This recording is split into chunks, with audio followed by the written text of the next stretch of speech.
RFK Jr. could move from being an independent candidate to potentially joining ranks with the Libertarian Party.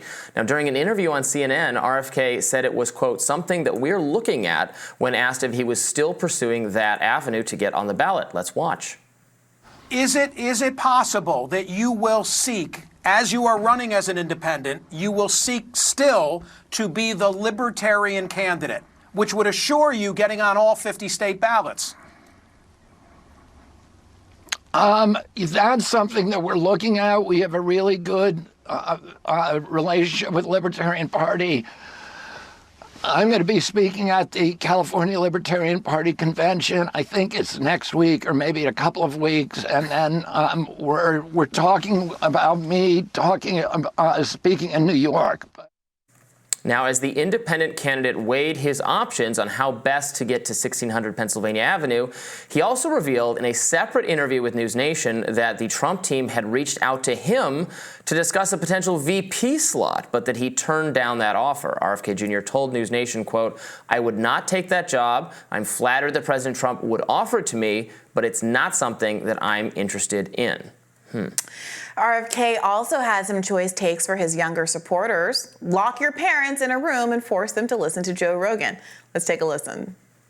What we're finding is if they, the young people are getting their information from long-form interviews, from podcasts, from other alternative interviews. So they're doing critical thinking and they're not locked into these orthodoxies. And somehow, if you're young and you have parents, you need to lock them up somewhere and make them listen to a Joe Rogan podcast. So, interesting. Apparently, RFK Jr. says that not Trump himself, but the Trump surrogates got in touch about a VP slot, and he turned them down. I'm not especially surprised by that. This is a man, I feel like this has already been memory hold, a man who was fully running as a Kennedy Democrat as of October. Yeah. The liberals are characterizing him as MAGA and right-wing and all of those things, but I do think it ignores kind of a core part of who he is, an environmental lawyer for 30 years. Oh, you say you're not surprised that he would turn it down? Yeah. Oh, I thought you were saying you're not surprised that he got offered. No, I'm not surprised that he would turn it down. He's a Kennedy Democrat, who's an environmental lawyer for 30 years, and who has, as part of his platform, canceling student debt. I mean, he doesn't tick all of my boxes as a progressive, but his weird sort of charm is that there is a kind of a grab bag for everyone, but that grab bag does still have a lot of more left progressive items in it that frankly appeal to a lot of independents, but would not be a good fit alongside Donald Trump. So he had conversations with the Libertarian Party back in the summer when he was still running as a Democrat within the Democratic primaries against Joe Biden. And there was a lot of speculation about him becoming the Libertarian Party candidate. He met with Libertarian Party leadership. We've interviewed Angela McArdle, who's the chair of the party, on the show before. She is, I would characterize her as very enthusiastic about him in general, happy to see, his opposition to COVID mandates, and she thought maybe he was coming just more fully into the Libertarian coalition writ large. Then, obviously, he decided to run as an independent, not specifically for the Libertarian Party, and he did get, obviously, he's gotten criticism from the left on his Israel stances, but he did get criticized by many libertarian accounts as well. The Libertarian Party Twitter account criticized, actually invited his anti-interventionist supporters to abandon him and join the party. So if they're still talking, it is interesting. From his standpoint, this would make total sense that he said, I'm going to run as independent, and has looked at getting ballot access in all the states, which is extremely difficult. It is so difficult to do it. I'm sure Cornel West is figuring out the same thing.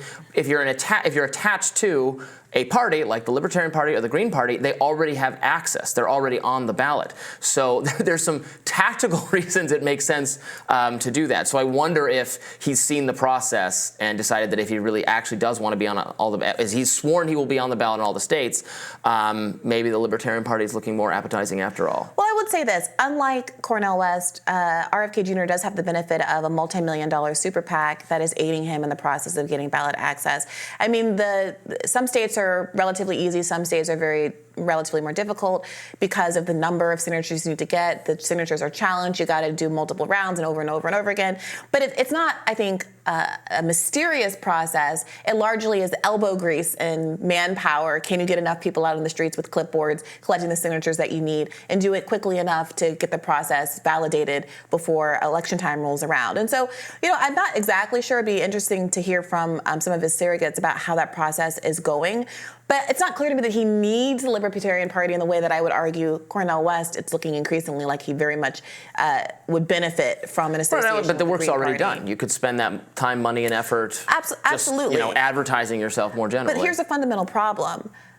And I don't mean to shoehorn the Israel-Gaza discussion into every conversation, but it really is the motivating impetus for so much of how people are coming to their political views in this election season. When I look through the comments of news about this interview that we just showed with libertarian accounts, the Libertarian Party, other kind of sub-Libertarian Party groups weighing in on Twitter, a lot of people will bring up the fact that RFK Jr. supports genocide. RFK Jr. is a staunch Zionist. RFK Jr. is completely hypocritical when it comes to the issue of Israel-Gaza. And what does that mean for the Libertarian Party to choose as its candidate or to get behind someone who's so obviously, flagrantly disregarding such a core value of the party?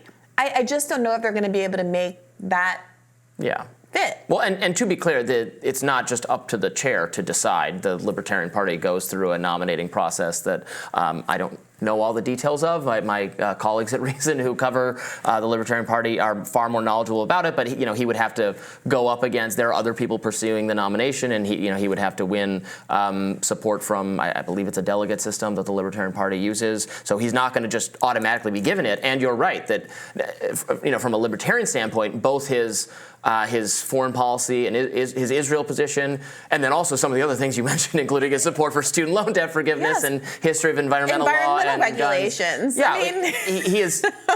By no means is he a perfect fit for the Libertarian Party, but that said, there is some enthusiasm for him among some of its leadership, and remains to be seen. It is appealing. Look, they had a lot of Libertarian Party members felt that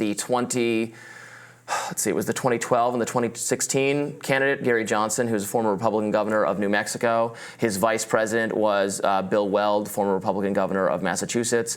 But almost a former Republican of a very, I would say, kind of never Trump ideology type. There were a lot of Libertarian members who felt that those two were not nearly Libertarian enough.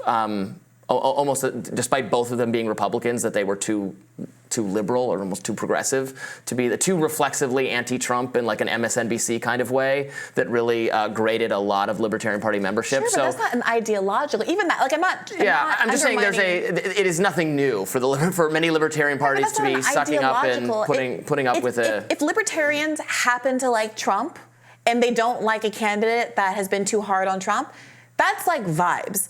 But being a libertarian and having someone ideologically who supports big government with respect to environmental policy and with interventionism, that's a huge. That is an ideological inconsistency. Rank-and-file Libertarians said it was that ideologically Bill Weld supports big government and Gary Johnson supports big government. It was very. Did they? It was their. I'm not going to say who's right or who's wrong. It was their perspective. I don't know, man. I found the candidates underwhelming. I didn't think Gary Johnson did a great job campaigning. He had several notable. The most attention he got was the "What is Aleppo" thing. Remember that? Right, of course. So that was not great. I thought he was not a super effective communicator on our behalf. I like now the 2020 candidate Jo Jorgensen. I was perfectly libertarian. I thought she was great. She had no name recognition whatsoever. So that's the trade-off. Gary Johnson at least had some name recognition because he had been elected at the national level. Would you rather have someone who is in the conversation because they know them, even though they're not perfect from a libertarian standpoint? Or do you want someone who's just doing a lot of work? I mean, well, we had someone perfect last time, and they didn't get as much attention. Has wildly undermined core values of the Libertarian Party. I mean, that's for them to decide. It would be nice if any number of famous people could lend their name to the Green Party ballot line, but the Green Party can never host someone that was a warmonger, can never host someone that didn't respect Palestinian self-determination, can never host anybody that didn't support the right of health care in the United States of America. Otherwise, what does it even mean to win? Yeah, I mean, that's the decision for the Libertarians to work out. I'm one of them, and I get to have as much say as anyone else, but we'll see how that goes. More Rising right after this.